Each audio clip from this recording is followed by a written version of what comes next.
Hey everybody, welcome to the SkyLounge here to review some Lakers action as we win 109-108 against the Memphis Grizzlies. And yes, boys and girls, a bit of news coming into this game. Rajon Rondo was fined $35,000 for yelling at the referees in OKC, which, fine. Fine him. It's fine. And Alex Caruso was out with a calf injury, so a more diminished bench presence for the Lakers. But despite all of that, we're coming into this game very hot, 13-2. And yeah, couldn't overlook the opposition. Can't overlook the opposition. Memphis Grizzlies have been such a fun team to watch. And you know what? Ja Morant is such a fucking dynamic player. And I'm going to say this right now. I think he's going to win Rookie of the Year. I think Ja Morant is more than likely going to win Rookie of the Year. And Memphis knows this. Like, Memphis knows how good this kid is. And on a night where the Memphis Grizzlies were celebrating, retro night or whatever the fucking night was, and they're rocking the Vancouver Grizzlies jerseys, which it's crazy because, 10 years ago, was that 10 years ago? Holy shit, it was 20 years ago. I am getting old. But 20 years ago, when you got guys like AI, Kobe Bryant, Vince Carter, the young stars in the league coming out, you had the Vancouver Grizzlies alongside the Toronto Raptors, who were both mainly kind of just irrelevant franchises, except Toronto was awesome because of Vince Carter and T-Mac. But Vancouver to Memphis, it's been a very slow ride, shall we say. But this season, it feels rejuvenated. The Memphis Grizzlies felt rejuvenated. And home in Memphis, they turned it on. And the fun fact about this game, the Lakers have never led this game until the third quarter. That's facts. Memphis was firing on all cylinders. In that first quarter. Holy shit. They shot 7 of 7 on fucking threes. 100% on three-pointers. And despite the fact that both teams were turning over the balls left and right, it felt as the Lakers were a couple steps behind. And you just felt, oh my God, how the fuck are we starting off so poorly from the field goal shots and Memphis just going all over it? And of course, the obvious answer is defense. Defense to offense, offense to defense, it works in unison, that relationship. So when you don't get the offense going, it bounces, obviously the ball bounces back right to Memphis, and it's harder to get back on defense. And if you don't put up any defensive efforts, it's harder to get juice and momentum flowing for the offense. So that's how that shit works. And really, that kind of philosophy stuck around with the Lakers, where it just couldn't start up for the Lakers early on. Memphis led at 35-25 in that first quarter. And you see in the second quarter, our bench guys come in, and holy shit, what a difference a year makes. And this bench looks fantastic. The way they operate. Rondo coming out in that second quarter, just being instant offense, just dynamic to get our guys going. And despite all of that, our field goals just never got off. Maybe just bad luck, maybe just hitting the fucking rim. The shots were good. You're looking at those fucking shots by guys like LBJ, AD, Rondo, Danny Green, who had a horrible fucking shooting night. But yeah, some of those shots, they looked like they were going to go in, but they bounced off at the last millisecond or some bullshit luck thing happened. And yeah, and that's not to take away from how Memphis was doing. Memphis was fucking great. Memphis was fantastic in that first half.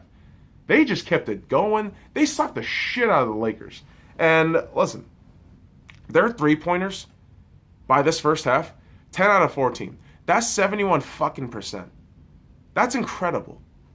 And for this Memphis team to keep this Lakers team under 50% in field goals and causing just mayhem on the turnovers, Memphis caused problems.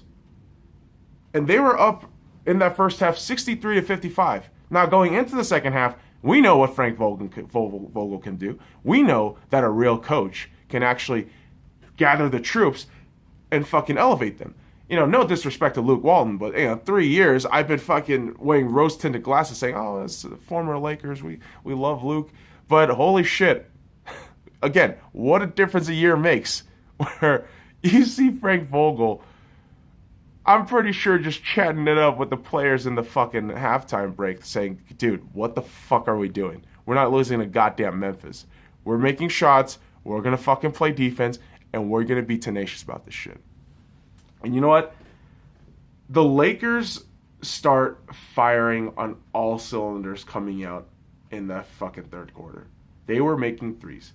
They cut the lead from obviously being down 55-63 to being up 66-65. Again, this was the first time the Lakers ever held a lead. And it would continue to be a very back and forth affair where you have KCP going with the threes, but Memphis would answer back with a bucket from either John Morant or Jaren Jackson Jr. It was incredibly frustrating, but I couldn't really be mad at Memphis because what a fucking brilliant effort they were putting up. I mean, they were getting as much stops as they can on defense, but also squaring away on the offensive end. And it felt like a better game for the Lakers in the third quarter, where you finally lead at 85-84 to end the quarter. But it was still questionable in terms of, okay, how are we going to close this out? How close are we going to play this defense? And when the Lakers had a substantial, run and lead in the fourth quarter, Memphis kept cutting back. Memphis kept slashing the lead, and they go on some incredible runs, 9-0, 10-0 runs to really just step on some throats. And the Lakers looked very pressured late on. And 98-98 with 5 minutes left to go, it's just... The reason why I paused it, I'm speechless right now, is because it was so fun to watch these last 5 minutes. The back and forth, the way AD and LeBron came up in the clutch. I mean, AD getting a fucking 3, where on a night where he wasn't all too hot, but coming into that fourth quarter late in the game, dishing out the threes, getting the fucking points, getting the goddamn rebounds and sloppy seconds, more or less, and doing the dirty work. I mean, how can you not love this guy? How can you not fucking love this guy? And unfortunately for the Lakers, when they were up 109-108, they steal the ball from the Memphis Grizzlies with only a couple of seconds left. Kyle Kuzma has the ball in his hand, in his possession, and he fumbles it away. Memphis gets the ball back, and you feel a sinking feeling. You feel that sinking feeling in your stomach, figuring, oh my God, 109-108. 1.8 seconds left. Memphis ball. They make a 2, it's done. It's over. They make a 3, it's embarrassing. They fucked you in their house. But what happens?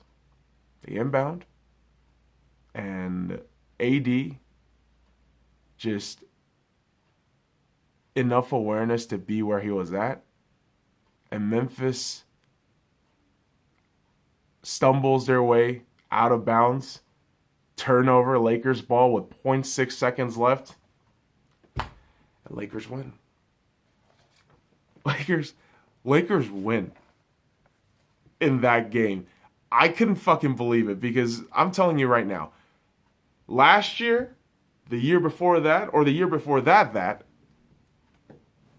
the Lakers lost these games. The Lakers were fucking terrible in these close games. They would choke hard. I remember one game in particular against the New Orleans Pelicans away, where it was Lonzo Ball, Julius Randle, Um, Kyle Kuzma, Josh Hart, Brandon Ingram. Um, oh God, who else was in that fucking team? I want to say Thomas Bryant was also in that team. Being in New Orleans and watching Lonzo just fuck up those 3-pointers or just mid-rangers and completely blow away the game was heart-wrenching.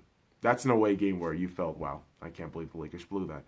This is a game where you saw the writings on the wall a little bit if you watch the Lakers these last few years, thinking, oh my God, we might lose this game. But no, they pull out of it, and it's fantastic. And listen, like I've been saying all video long, Memphis didn't pull up any fucking childish effort. They were outstanding. Memphis was absolutely outstanding. And it starts off with John Morant. 26 points, 3 rebounds, 6 assists, and 5 steals. 5 steals. I mean, I've been telling everybody this for a long time. John Morant is the rookie of the year. This guy is undoubtedly the rookie of the year. He has been incredible to watch. And I know people are on the Zion hype, but he's out. He hasn't been playing these first few months. And John Morant, maybe a bit undersized, but the way he can switch up, the way he can just get at you, attack the basket, and the defensive end, I mean, this kid is just unbelievable. And I hope nothing but the best for him moving forward. And you had Jay Crowder, 21.6 rebounds, 3 assists, 1 steal, 1 block, shooting lights out from the 3-point line.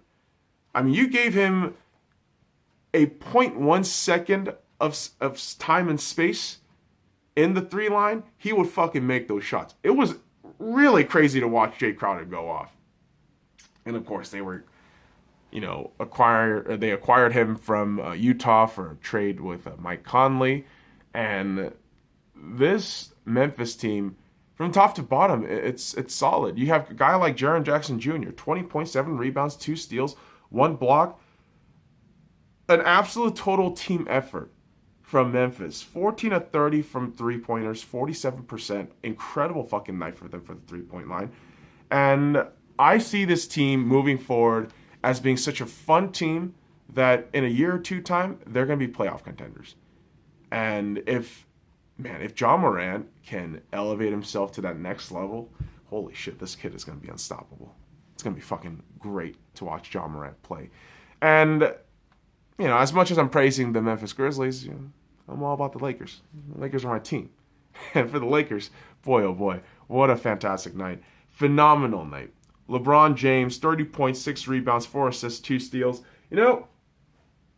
LBJ may not have gotten a lot of his shots off in that first half, but my God, when it counts, he gets a shot off. It's pretty impressive. AD, 22 points, 4 rebounds, 3 assists, 3 steals, 5 blocks. Fuck. What the fuck? Okay, so I'll tell you guys a fun story. So, whenever I'm home and I'm going to be watching a Lakers game, I usually suggest to my mother that, hey, why don't you watch a Lakers game with me? Should be pretty fun. And over the last 5 or 6 games, I got her addicted to basketball. And she loves AD. She loves Anthony Davis because not only does he put points, he plays defense. He's an all-around solid player and such a nice dude. And so, creating a crazy fan in the house, by yours truly, I can appreciate amazing talent when I see it.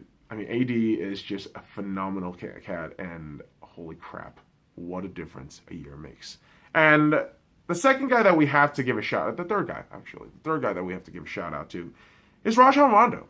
14 points, 5 rebounds, 6 assists, 2 steals. And of course, you got guys from the bench, like Rondo, Kyle Kuzma, Dwight Howard, Danny Green, all doing great things on the defensive end, right? And that actually served very well for the Lakers' purpose of winning this game.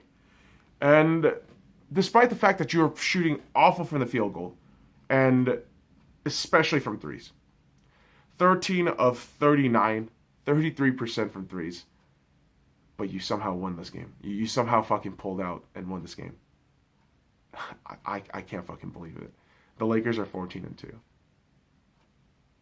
awesome. It's awesome. And like I said, I really had a great time watching this Memphis Grizzlies game where you get treated to such a fun young team that you know moving forward can do a lot of work, a lot of damage. And it's unfortunate that they get the loss right now, but for the Lakers' perspective, I mean, this is awesome. You get a road win where it looked as though you were never going to win this game. It felt like you just never were. I mean, you never let it for a majority of it, and somehow, some way, you pull out with the win. So, Lakers fans, rejoice, because we're going to come back on it on Monday against San Antonio Spurs, so hopefully a win there. And for LA, rest up, rest easy, because no back-to-backs for Monday. So, boys and girls, follow me at the Sky Lounge, and all the links in the description below. Like, comment, subscribe for more daily contents. Now, fuck off.